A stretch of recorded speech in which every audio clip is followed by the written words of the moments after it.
I gotta climb all those stairs. Wonderful.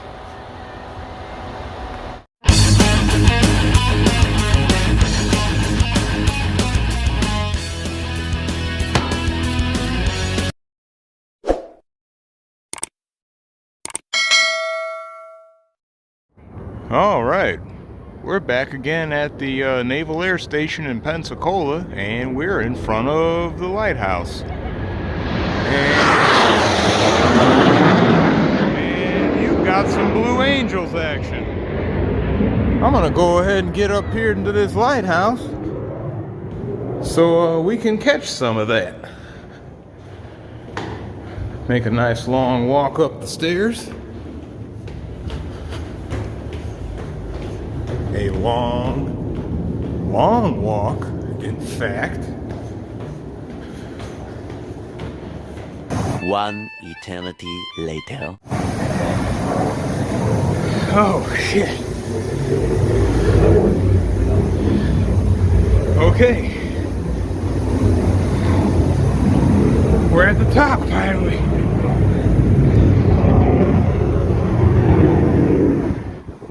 Let's have 4 smokes all the way through today.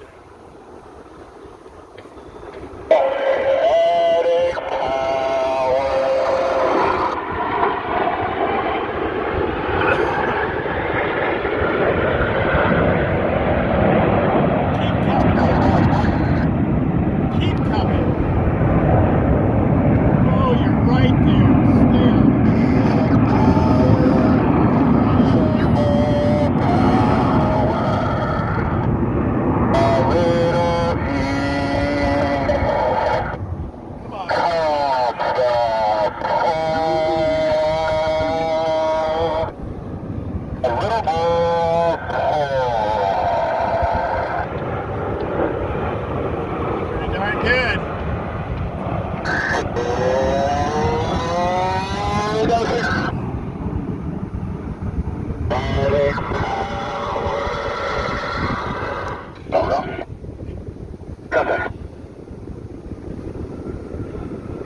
Solo from the left and the right. Crossover. Whoop.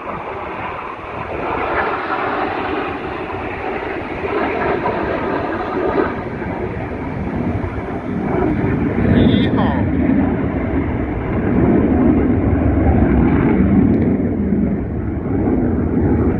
Keep watching. Yeah, there you are. There's the shift.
gotten the sensitivity on that car alarm fixed. Every Wednesday.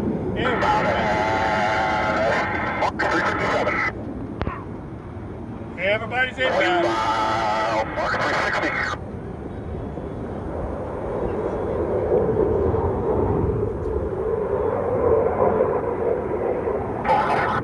Very nice.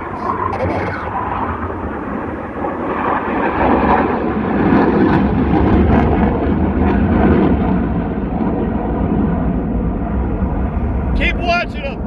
They're coming back to you.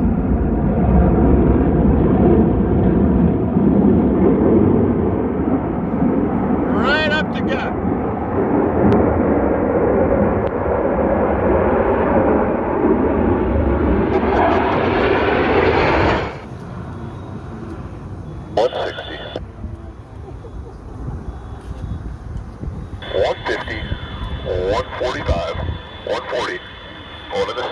Just out for a leisurely stroll. He's still doing 140 knots, which is about 158 miles an hour.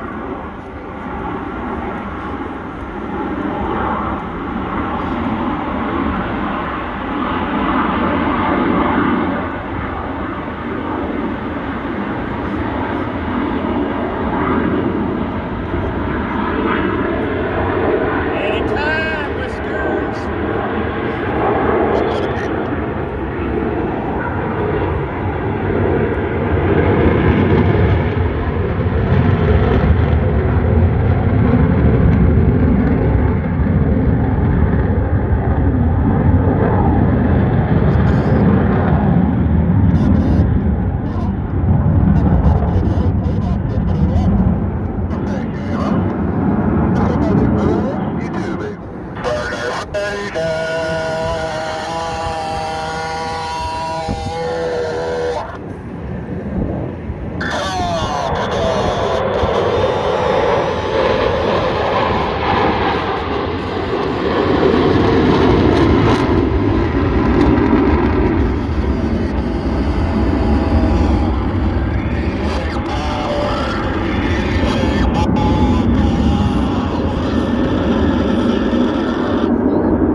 Wasp? They're giving somebody else a shot. Yeah, they are. There's a lot.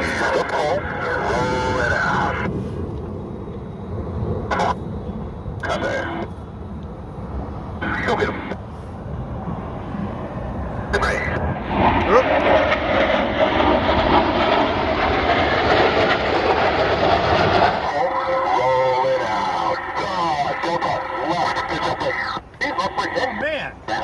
We're A little pull to level.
Well, there it was. We were able to catch the Blue Angels flying around doing their stunt performances from the top of the lighthouse.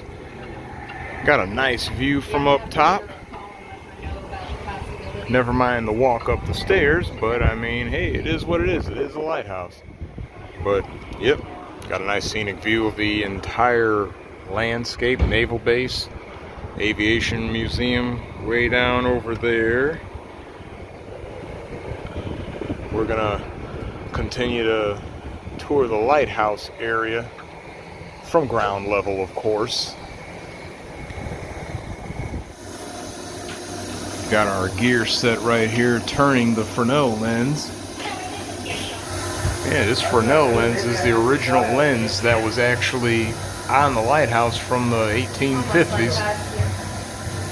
These things used to be lit with whale oil lanterns until the early 1930s, where they were electrified. Of course, they just recently added the LED lamp, so it was modernized. But we are going to make our descent back down to ground floor. A little peek outside of one of the windows there, looking out into the Gulf. Thank you, that was actually really good. Just a leisurely stroll down the stairs. Easier going down than coming up. Corridor right here, taking you over to a little doorway that is obviously locked. So we continue on back downstairs.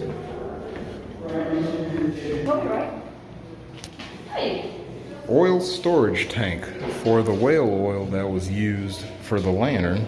Had to have a lot of that.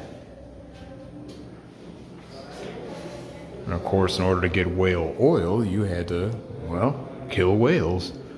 Obviously, that ended soon enough because, well, whales are endangered for the most part. But, yeah, that was a long, long time ago. Well, this old fella right here was a lighthouse keeper from 1919 to 21, well, second assistant. And then he served with the lighthouse service from 19 through 52.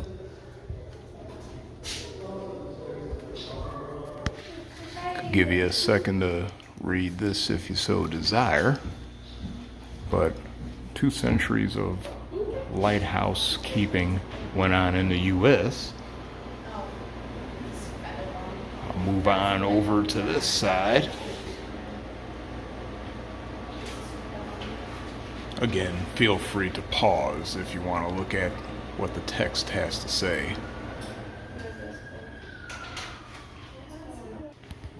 We have some artifacts, pottery and dishes from past lighthouse keepers, as well as other little stuff like kids' toys and lock mechanisms, watches. When the lighthouse was built, they put these cast iron gargoyles underneath the exterior.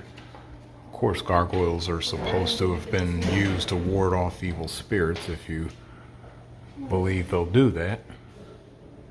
One would almost say they would look like an evil spirit, huh? All the way till the 30s, they used a cistern to supply fresh water for the lighthouse. It was actually cleaner being supplied by rainwater.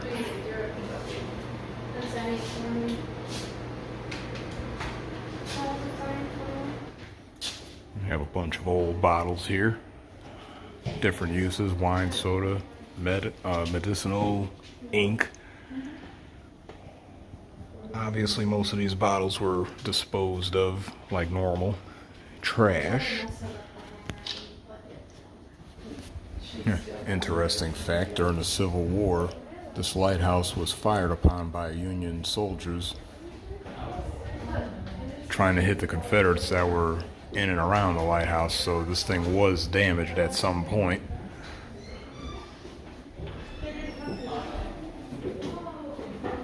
And as stated before, the Fresnel lens in there is the original one. The thing was lit in 1859. The whole lighthouse is 191 feet above sea level, 177 stairs, and of course it is still operational, given the fact that they upgraded to an LED light. Walking through the house of the lighthouse, Well, I stumble across this wonderful couple here, and this old chap right here looking like he doesn't want us here. But yeah, regular house, quaint. Got our living room area right here. Then we got other funny characters in the lighthouse playing around. A nice little fireplace. Bookshelf.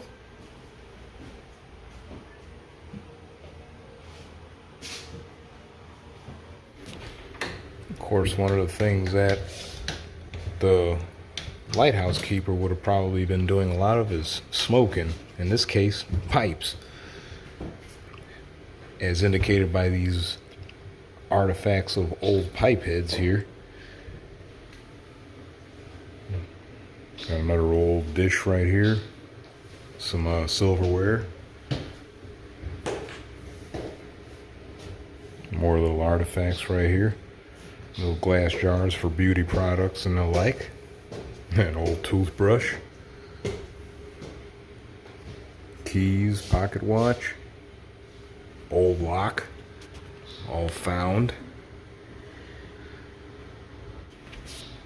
Now we go up some stairs here to the upper floor.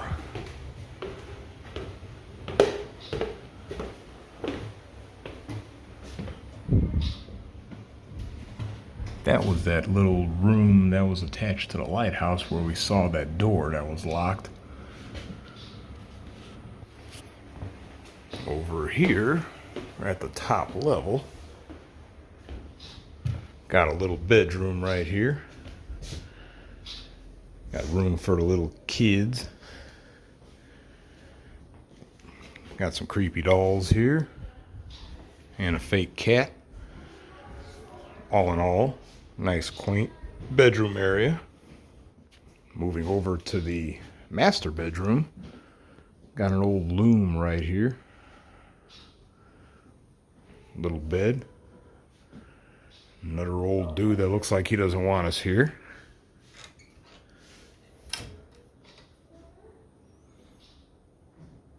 The USS Marion medicine chest.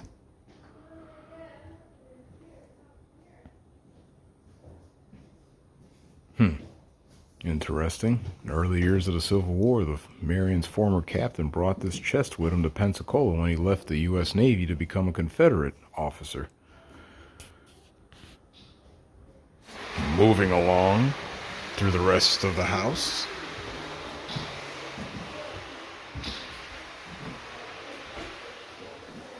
Got a little bit of history here.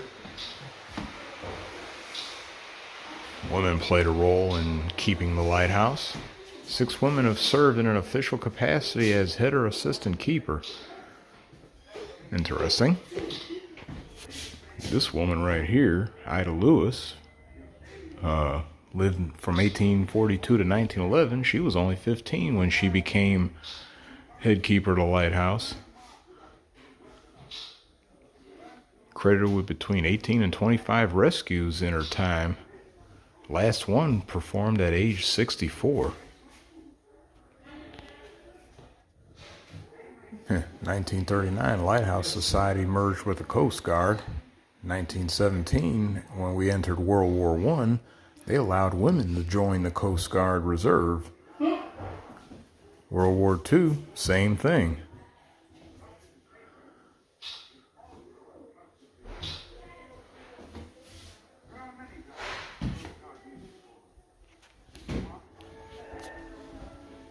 Had some diversity in the spars. That's the women that dealt with the lighthouses and Coast Guard Reserve duty.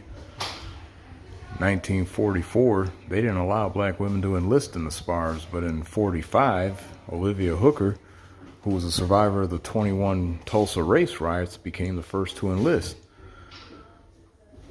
She was finally accepted in March 1945. Trained in the yeoman rating.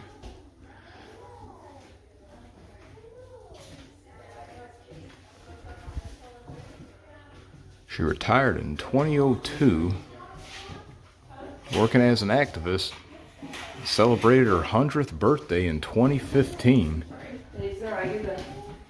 Awesome. According to the official register, the Coast Guard, a total of 133 women served officially or as head or assistant keeper of a lighthouse in the U.S. Of course, there were plenty more doing other duties. Walking into this room here, we have us a little den area, a little rec room. Got our bookshelf and board games, magazines, nice little sitting chairs, another fireplace. More books. Nice little view outside there. Well, that was the top floor of the house, so we're gonna head back down. Let's head over to the next museum.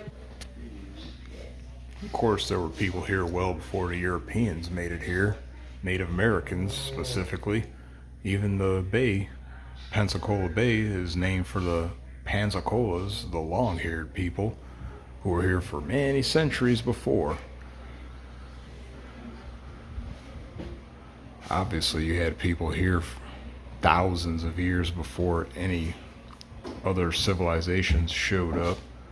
Once the Europeans showed up, well, the rest is history, obviously. You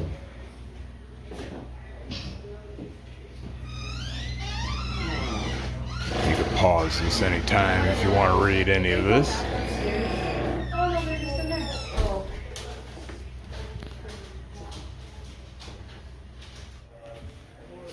Obviously, the women of the Coast Guard, the spars, as well as the regular Coast Guardmen, played a vital part in World War II, domestically and abroad, but especially domestically because they played a part in trying to hunt down the U-boats patrolling the shores of the U.S. In the early days of the war, when we were in there, the U-boats were pretty much causing us a world of grief. But that eventually changed for the better for us.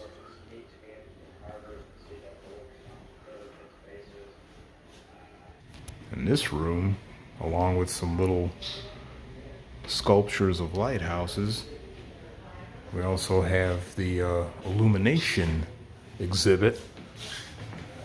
The Fresnel lens is pretty much a new idea when it comes to projecting a light a long distance so ships can actually see the light. But back then, it was much simpler. Just a whale oil lantern and a magnifying lens that would project a beam out for a certain distance to be seen. The Fresnel lens allowed for a lot more illumination a lot farther. Obviously, because they still use it today. An acetylene flasher. That's cool. You can put a little carbide in there and water and get some acetylene gas. Simple setup.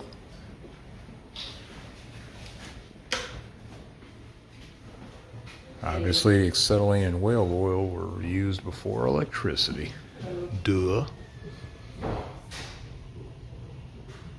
Some other hardware right here. You can see a little bit right there.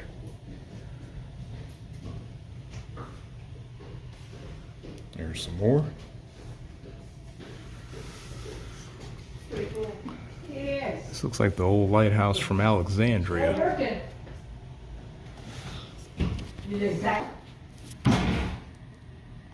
Looking at this Fresnel lens setup, kind of see how the angles of the lenses allow the angling and projection of the light. Obviously combined, you can get a nice beam going a lot farther out. Well, it shows you how it bends the light, huh? It's pretty cool. That is cool. Mentioning the model of the Alexandria Lighthouse, which was way, way, way back then, even before our traditional lighthouses were made, they basically made towers where they had open fires in them to serve the same purpose of marking the shoreline.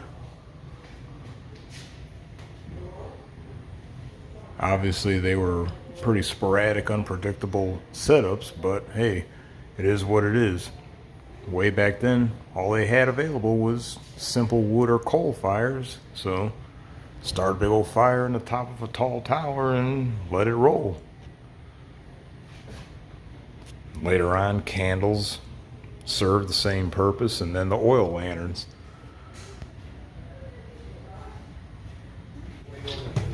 Going downstairs into the basement. Watch our head.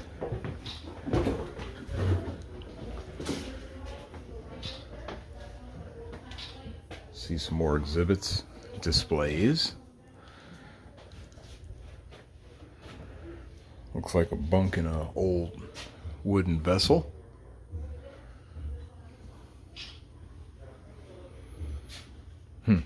Way back then, all the oak wood from the landscape made primo building material for the sailing vessels that were used for the longest time.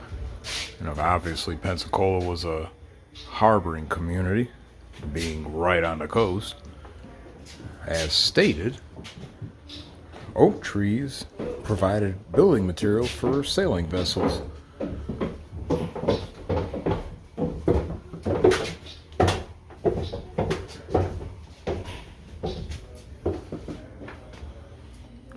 Wood from trees from Pensacola actually supplied the lumber for the USS Constitution, which is a historic ship in and of itself, and it still exists. Even though the Constitution was a frigate, which was small by all sailing vessels standards, not a man of war, but it still fought and won many battles, 33, before being retired in 1881. Still remained afloat even though it required a lot of restoration. 1927, a lot of the rotting wood was replaced with live oak from Pensacola. 92, even more Pensacola wood was used for restoration. So now the ship is in Boston, Massachusetts. Portion of the ship called the knee looks like one of the original knees from the Constitution.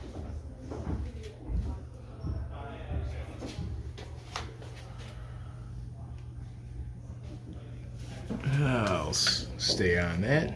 You can always pause to read that.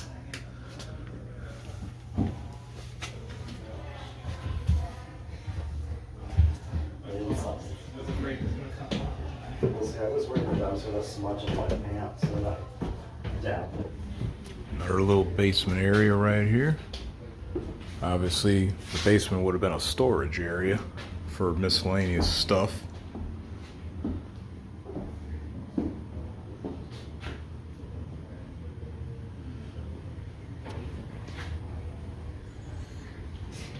Pretty cool. Head on outside, because we are pretty much done touring the inside of the house. Get a look around the outside. Nice little porch. Nice little sitting area. So, but thank God my DA ID has Coast Guard on it. Oh, okay. Got our lighthouse right up there. Going back to the lighthouse in Alexandria, mentioned again, one of the 7 wonders of the world, made around 300 280 to 280 BC. Well, I mean, it was built somewhere around that time, between 20 years. Stood around 400 to 450 feet tall, lit by a bonfire, which was visible for many miles. It actually remained in use till the early 1300s, when violent earthquakes left it in ruins, but in the 15th century, they used the stones from the ruin to build a citadel on the site of the ancient lighthouse. We got a range marker right here, part of our navigational aid for ships out at sea. If we look way out there, there's one, if it'll zoom in, there we go. Same kind of thing. Outside right here we have the keeper's cellar, which we were just in, but there's another way in, obviously. This nice little picture poster thingy. Got an old anchor right here.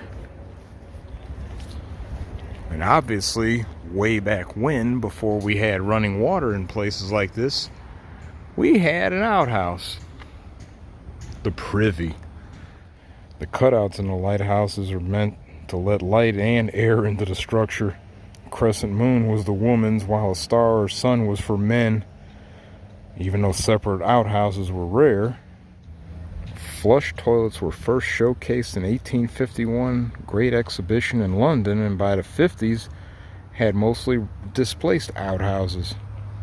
Storing oil in the tower was a serious fire hazard, so built in 1892, the oil house stored barrels of kerosene. Obviously, when they stopped using whale oil, kerosene was a heck of a lot more dangerous to store, so we have this structure right here to store all the kerosene. Obviously, once electricity was introduced, they no longer needed the kerosene.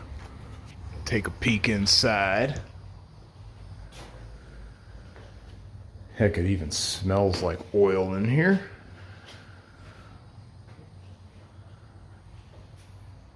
Well, we got placards here talking about how yellow fever touched this place, well, Pensacola that is, in the 19th, even the 20th century. Cosgrove winch, used at an old quarantine station on Santa Rosa Island in the 19th century, used to raise and lower small boats from the water to the man-made island. Got a little display of pulleys, which obviously were used on ships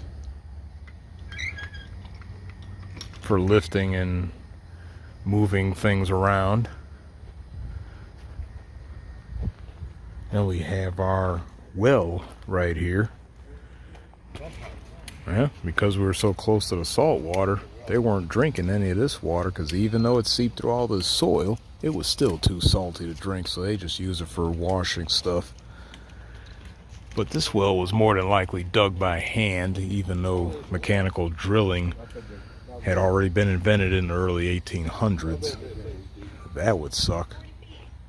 Digging a well by hand. Yikes. Well, our little welcome center right here was actually the carriage house, which, as the name states, was a simple structure for holding the horse-drawn carriage for the lighthouse keeper and all. But today it serves as the welcome center and gift shop for our lighthouse here. That pretty much does it for our lighthouse tour again. Got to see the Blue Angels and all from on top. So till next time, we're gonna continue on with our day once again. And as usual, hit that like button, subscribe, notifications, all that good stuff. TikTok, website, you name it. Yep, it's getting warm out here. Gonna go inside some AC. I'll catch you later. I'm out.